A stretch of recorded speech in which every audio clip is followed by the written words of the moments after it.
All right, let's dive into some chilly territory today. Literally, we're talking Snowpiercer, the TV show, the one that ran from 2020 to 2024. And from the looks of these reviews you sent, people had some strong feelings about this one. Some loved it, some, well, let's just say they weren't exactly fans. Yeah, it is interesting, isn't it, how this adaptation, based on a graphic novel, and we already had the movie, still managed to get such different reactions, a real mixed bag here. For sure. And for anyone who hasn't seen it, we're in a post-apocalyptic world. Earth is frozen over. Humanity's only hope is this train that never stops, Snowpiercer. It just circles the globe. But inside, it's not just surviving the cold. You've got this strict class system, power struggles, just the fight to, live with some dignity. And that's where things get really interesting. A big question that pops up in a lot of these reviews is, was a Snowpiercer series even needed? The movie, the 2013 one, kind of covered this, and some people thought it did it well. Yeah, one person even called it a cash grab, basically saying they just wanted to make money off the movie's success. But then others are saying they liked how the show expanded on things like the world and the characters. They got more detail than a movie can give you. It makes sense. A movie has to be short and to the point. But a series can really explore all the details of this society, You get to know the characters better, why they do what they do, and it shows you the social stuff in a way a 2-hour movie just can't. That brings us to, well, maybe the most debated part of the show. The main character, Andre Layton, played by Daveed Diggs. I was honestly surprised how much people didn't like him. Not just the character, but Diggs is an actor, too. Now, this is where it gets interesting. Many viewers just did not see him as this leader of the rebellion. They said he was, well, unlikable, unconvincing. Some even said cringy. And it's not just that they disliked his personality, but that they didn't think Diggs acted the part well. Like, he wasn't charismatic enough, for a guy supposed to lead a revolution. Right, and one review even asked, they got Jennifer Connelly, but couldn't find a better lead actor. Ouch. A lot of viewers felt that Connelly's character, Melanie Cavell, who's supposed to be the bad guy, was actually more interesting to watch. Almost like the villain was more likable than the hero. Yeah. And that makes you wonder, are we just so used to rooting for the classic good guy that when the main character is flawed, we just don't like it? Or is there something else going on? Well, some reviews said it wasn't just that Layton was unlikable, but that his character wasn't well written. He's supposed to be this great detective, a charismatic leader, but his actions often contradict that. That inconsistency might be why people were frustrated. If you don't believe the character can do what they're supposed to, it's hard to care about them. And maybe this is where the writing and Diggs's acting both have a problem. Maybe the script didn't give him much to work with, or maybe he just didn't act the character the way people expected. So we've got a protagonist people don't agree on. Then the show throws in this whole murder mystery thing, especially in the first season. Viewers were split on this too, but not just a simple good or bad split. Right, it wasn't just love it or hate it. Some reviewers, especially those who like suspense and complex plots, thought it was a cool way to show us the different parts of the train and how society works there. One review said that the murder mystery, even if it wasn't the main point, did a good job of showing us what the world on this train is like. But then others felt it was predictable, maybe even distracting from the revolution and survival stuff that they thought Snowpiercer was about. I think this is where what people expect from a certain genre comes in. If you wanted a straight-up action story about rebellion, the mystery might have felt out of place. Totally. And maybe for some viewers, it wasn't worth it. They might felt that the time spent on the murder mystery could have been used to show more of the main plot or explore the social and political ideas more. We can't talk about Snowpiercer without talking about the big freezing problem. The whole idea of this train forever going around a frozen Earth, is that something you just got to accept, or does it ruin the whole show? That's the question, isn't it? And the reviews you gave me are all over the place on this. Some people say this is just how sci-fi works. You have to suspend disbelief. They accept the crazy premise and focus on the story and the characters in this strange setting. Yeah, one review even said, even though the train and the frozen world are a bit much, the class system on the train was a powerful way to show us problems in our own world. So for them, the unrealistic part actually made the social commentary better. Right. It lets the show exaggerate things about our reality to make them stand out more, be more obvious, and therefore have more of an impact. But then you have people who just couldn't deal with the, as one review put it, loopy plot. They felt the show relied too much on unbelievable events, things that just happened to work out, and that made it hard to take the message seriously. Like how the track switches still work in a frozen wasteland. You can leave in a never-ending train, But how are those switches not freezing solid? Seems like the show struggles to find the right balance. They want to make the world feel real, but also push the limits of what's believable. And maybe that inconsistency is what makes some viewers stop watching. And while we're talking about inconsistencies, let's move on to the visuals. From what we've seen, people generally like how the train looked, the overall aesthetic. They were impressed with the production and how they made this unique world. Oh, yeah, definitely. They put a lot of work into making the world look amazing and immersive. And a lot of the reviews mention that. The detail in the train's design, the costumes, how they use light and color to create the mood. It all comes together to make it a visually rich experience. One reviewer even pointed out the costumes and how they reflected each character's job and place in the train's hierarchy. But of course, not everyone agreed. There were some who didn't like it, yeah. Some said the CGI wasn't convincing, especially when they showed the outside of the train or the frozen landscape. And one person complained that the train cars looked too big, like the proportions weren't right. Yeah, that seems to be a problem with CGI in a lot of shows. Making things look cool, but also real enough that it doesn't take you out of the experience. That's hard to get right. It's a tough balance, for sure. So we've talked about a lot. Yeah. A main character people don't agree on, a controversial plot, questions about if the premise even makes sense, and mixed feelings about the visuals. But what really stands out to me is this. Even the harshest reviews admit that Snowpiercer tries to deal with some big, complicated ideas. Yeah, it's not just mindless entertainment. And maybe that's why it gets such strong reactions. Because whether you like it or not, Snowpiercer makes you think about the world we live in, the systems we have, and the choices we make. And those are important conversations to have. And I think those conversations are exactly what we should talk about next. And welcome back to our deep dive into Snowpiercer. Last time, we got into some of the things people disagreed on, the main character, Leighton, that whole murder mystery thing, and whether the premise, the train and the frozen world even made sense. But let's dig into what's really driving those debates, the social and political stuff woven into the story.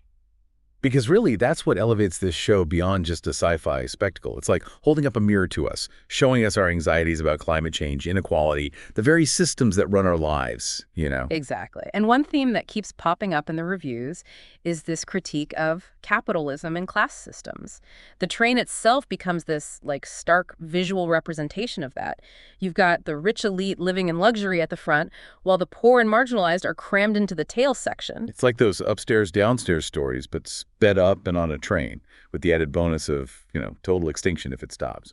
And the show really shows the brutal reality of that division, the tiny rations, the cramped spaces, the constant fight for just basic needs in the tail. It's a deliberate choice, I think, to make us, the viewers, see these uncomfortable parallels to real-world inequality. Think about healthcare, education, even just having a safe place to live. Those things often depend on your economic situation, where you fall on that social ladder. Right, and Snowpiercer takes that concept to the extreme, to a point where you can't ignore it. And that leads us to the question of revolution. Is violent uprising the only option when the system is rigged against you? Even within the tail section, there are different opinions on how to change things. And that conflict within the resistance, I think, makes the show's political message more complex. Leighton, who we talked about earlier, is often seen as too idealistic. One reviewer even said his belief in a better world, despite all the brutality, felt naive and unrealistic. But isn't that always the struggle with any social movement? Finding that balance between what's practical and what you hope for. You need a certain amount of hope, of belief, to fuel a revolution. But at what point does that become, harmful? Yeah, exactly. That's what makes Leighton such a fascinating and also frustrating character. He represents that struggle between wanting a just world and dealing with the reality of power and survival. The show doesn't give you easy answers. And we can't forget the other side of that power dynamic, the dangers of authoritarianism. Mr. Wilford, the guy who created the train, really embodies that. He's presented as this visionary savior who built this ark to save humanity, but he's also a ruthless dictator who controls people through fear, manipulation, and that rigid social hierarchy. There's a clear parallel there to real-world leaders who use crises to gain more power and justify oppression. Think about how, throughout history, governments have used fear, propaganda, and promises of safety to limit freedom and silence those who disagree with them. It's actually kind of scary how effectively Snowpiercer shows that. The constant surveillance, Wilford's control over resources, how he uses propaganda and spectacle to keep things in order. It all feels eerily familiar. And then you have Melanie Cavell, who starts off as Wilford's, seemingly loyal second in command. Her story is interesting because we see her struggling with her conscience, questioning the system she helped build, and eventually choosing a different path. That was a big turning point for me watching the show, because it shows that even in a system that seems corrupt, individuals can still make choices, can grow morally. But then there's Ruth, who stays fiercely loyal to Wilford and the way things are, even when it's clear how messed up and unfair it is. Why do you think she sticks to that? Well, some reviewers saw her as representing those who benefit from or at least help oppressive systems, maybe out of fear, wanting to protect themselves, or maybe they truly believe these systems are necessary. Remember, Ruth worked her way up from the tail. Maybe she thinks keeping things the same is the only way to avoid chaos, to keep things stable.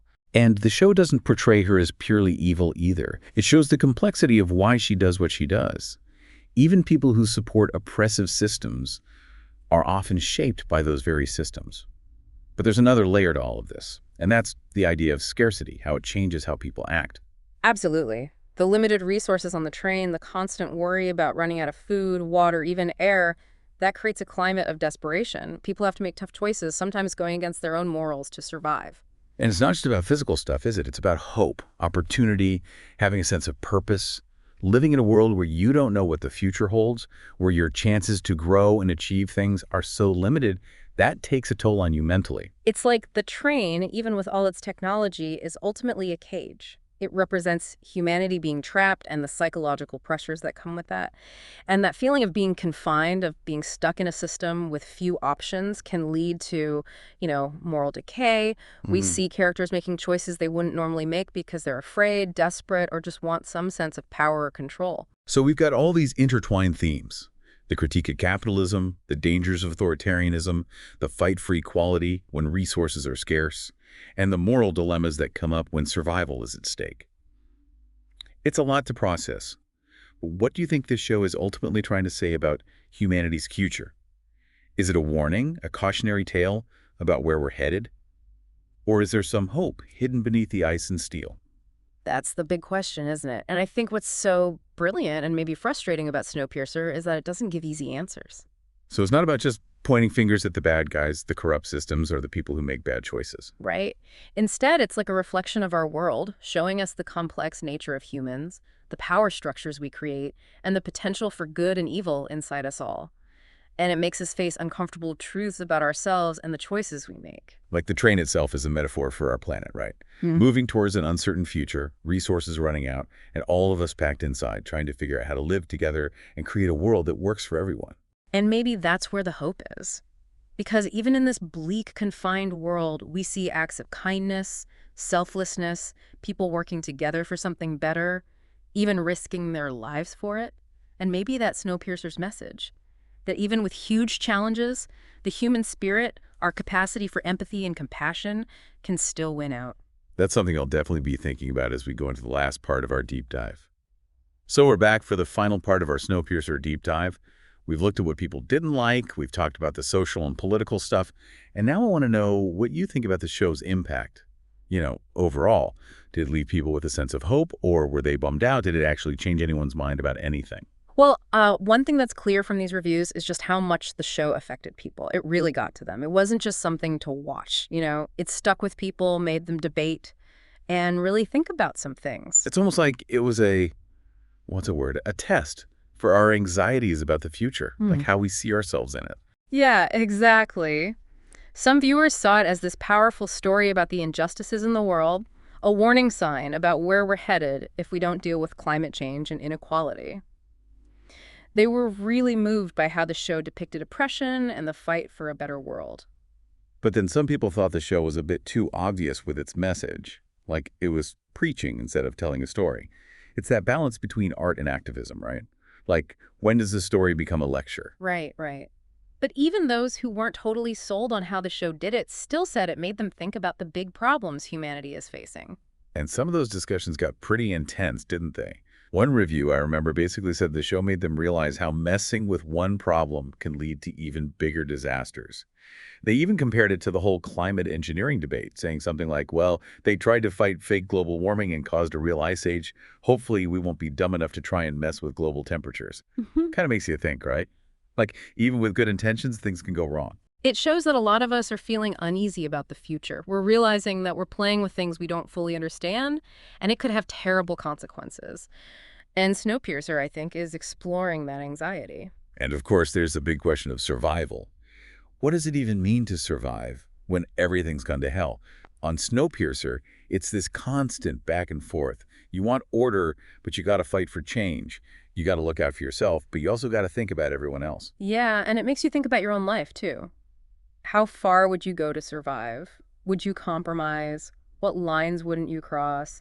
And could you stay, a good person through all of that? The show doesn't shy away from the dark side of things either. It shows how people can be both incredibly caring and incredibly cruel, especially when they're desperate. There's this one scene I remember. It's at the end of the first season when the tail passengers are rebelling. Layton has to make a choice. Get revenge and be violent, or choose a harder but kinder path. And that decision really shapes the rest of the series, doesn't it? It shows that even when everything's chaotic and people are desperate, there's still that choice between repeating the violence or trying to build something better. It's not easy, but it's a choice each character, and we, the viewers, have to think about. And I think that's what makes Snowpiercer so engaging, even with its problems. It doesn't give you the answers. It doesn't tell you what to believe. It throws a bunch of questions, moral dilemmas, and challenges at you, and you got to face them along with the characters. So it's not about finding solutions, but about understanding the problem. Exactly. It's about seeing how complex people are, how power works, and the choices we make as individuals and as a whole society. And maybe by seeing all that, by facing those uncomfortable truths, we can start to change things, create a better future. Well, we've reached the end of the line on our Snowpiercer deep dive. Thanks for joining us on this journey. It's been a wild ride, lots of twists and turns, and some deep thinking along the way. It's been great talking about this with you. It's been great talking about this with you. And to you, dear listener, we leave you with this. Next time you face a tough choice, or you're struggling with a moral issue, or maybe you're just feeling anxious about the world, remember Snowpiercer. Remember the questions it asked, the challenges it showed us, and the hope it offered, even in that frozen wasteland. Keep asking those tough questions, keep looking for hope, and never stop believing that we can connect with each other and make a better world. Until next time, keep thinking critically about the world around you.